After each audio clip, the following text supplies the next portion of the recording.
कक्षा 8वीं दूसरी इकाई का दूसरा पाठ है दो लोगों कथा है। इसमें दूसरी कहानी का नाम है जीभ का वर्चस्व। इस कहानी में इस तरह जानकारी दी है। दांतों और जीभ के वार्तालाप के माध्यम से लेखक ने विनम्रता के महत्व को दर्शाया है। घमंड और कठोरता प्रत्येक स्थान पर अप्रिय और हानिप्रद होती है, अतः हमें अपने आचरण में विनम्र होना चाहिए। अब हम कहानी देखते हैं।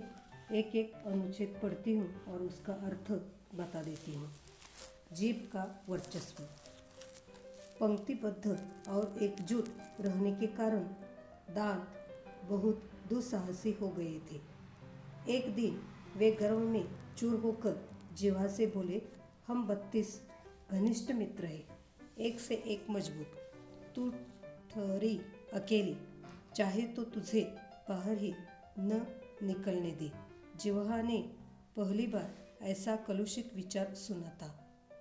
वह हंसकर बोली, ऊपर से एकदम सफ़ेद और स्वच्छ हो, पर मन से बड़े कपटी हो। अब शब्दार्थ देखते हैं। कलुषित यानी दूषित। अब अर्थ देखते हैं।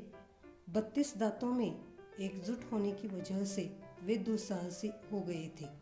एक दिन वे गर्व में जिह्वा से बोले, हम 32 घनिष्ठ मित्र हैं, हम मजबूत हैं।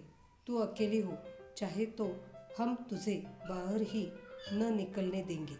जिह्वा ने पहली बार ऐसा दूषित विचार सुना था। वह हंसकर बोलती है, ऊपर से तुम सफ़ेद और स्वच्छ हो, पर मन से बड़े कपटी हो। अब पढ़ती हूँ।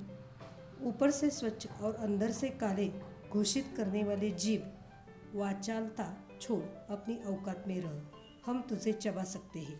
यह मत भूल कि तू हमारी कृपा पर ही राज कर रही है। दांतों ने किटकिटा कर कहा। जीभ ने नम्रता बनाए रखी किंतु उत्तर दिया, दूसरों को चबा जाने की ललक रखने वालों बहुत जल्दी टूटते भी हैं। सामने वाले तो और जल्दी गिर जाते हैं। तुम लोग अवसरवादी हो। मनुष्य का साथ तभी तक देते हो जब तक वह जवान रहता है। वृद्धावस्था में उसे असहाय छोड़कर चल देते हो। अब अर्थ देखते हैं। औकात में रहना यानी शक्ति के अनुसार चलना, यह एक मुहावरा है। दूसरा मुहावरा है दांत किटकिटाना यानी क्रोध में दांत पीसना। ललक यानी लालसा। वाचालता यानी बात करने में निपुणता। अवसरवादी यानी स्वार्थी। अब अर्थ देखते हैं।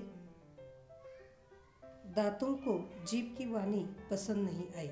दांतों ने कहा, तुम तो बातें करने में निपुण हो, बातें करना छोड़ो, अपनी शक्ति के अनुसार चलो, हम तुझे चबा सकते हैं। यह मत भूलना कि तुम हमारी कृपा पर ही राज कर रही हो।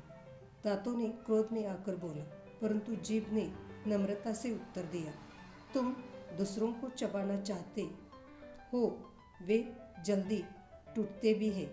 तुम लोग स्वार्थी हो।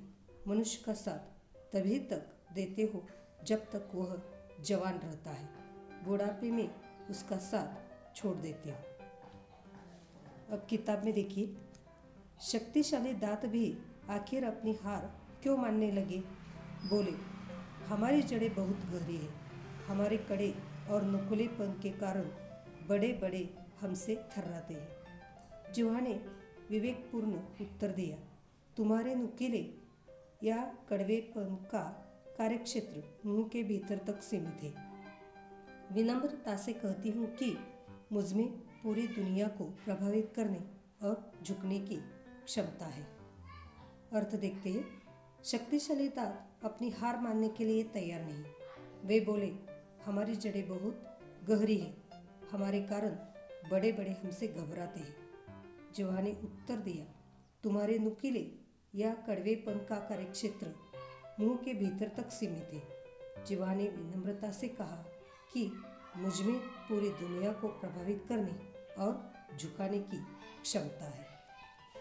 किताब में देखिए, दांतों ने पुनः धमकी दी, हम सब मिलकर तुझे घेरे खड़े हैं, कब तक हमसे बचेगी।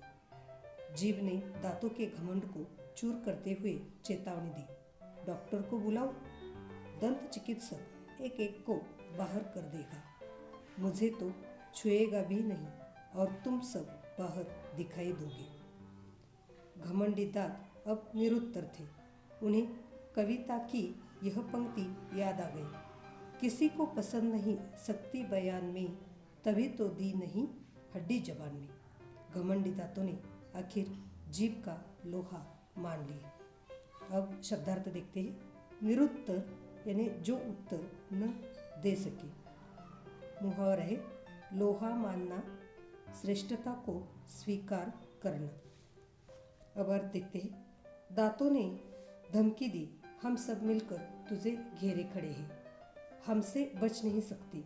जीभ ने चेतावनी दी, मैं डॉक्टर को बुलाती हूँ, दंत चिकित्सक तुझे एक एक को बाहर कर देंगे, मुझे तो छुएगा भी नहीं, तुम सब बाहर दिखाई दोगे। घमंडी दांत अब उत्तर न दे सके। उन्हें कविता की यह पंक्ति याद आ गई, किसी को चर्चा पसंद नहीं, तभी तो जबान को हड्डी नहीं दी। घमंडी दांतों ने आखिर जीभ का वर्चस्व मान लिया। इस कहानी से हमें सीख मिलती है, घमंडी का सिर हमेशा नीचा होता है, अतः हमें घमंड नहीं करना चाहिए। धन्यवाद।